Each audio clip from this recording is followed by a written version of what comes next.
Многу работи беа кажани, многу емоции истории. Јавноста имаше можност да види се, да слуша аргументи, но и да биде изложена на многу шпекулации, манипулации, дезинформации, полувистини и покрај обидите за сервирање на спротивната теза. Токму преку оваа криза на конкретни примери, факти и аргументи, на конкретни феномени се покажа дека во Република Македонија секој може да каже се, да се собира, да ги истакнува своите ставови, да критикува независно што многу повеќе таа критика е на маркетиншки основи и само заради критика, а многу помалку на реални аргументи и со цел да подобри и унапреди нешто. И додека не критикуваа дека нема слобода, тие самите докажаа дека има слобода и тоа дека има ваги слобода.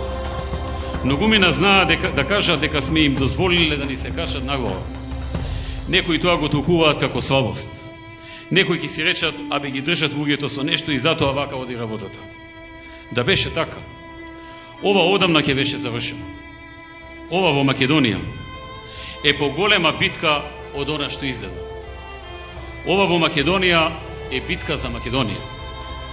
На кого тоа не му е јасно досега, ова е добар ден да го нагласиме тоа. Битка многу поголема од дневните авантури на опозицијата, која свесно се става во улога на алатка. Оваа битка ќе се реши на изборите на 24 април следната година.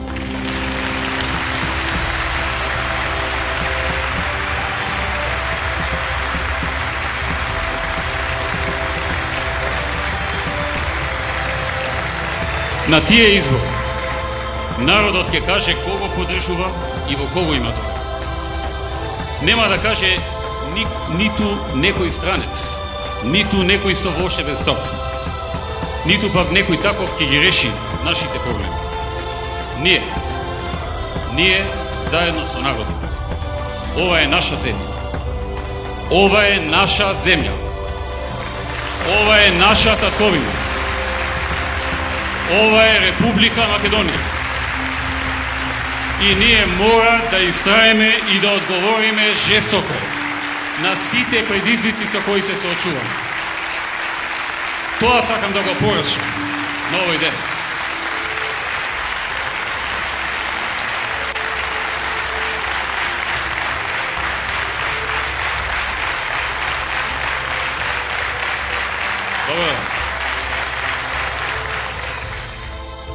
Ние заедно со народот. Ова е наша земја. Ова е наша земја.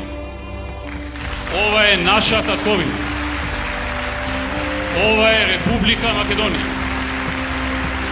И ние мора да истраеме и да одговориме жестоко на сите предизвици со кои се соочуваме.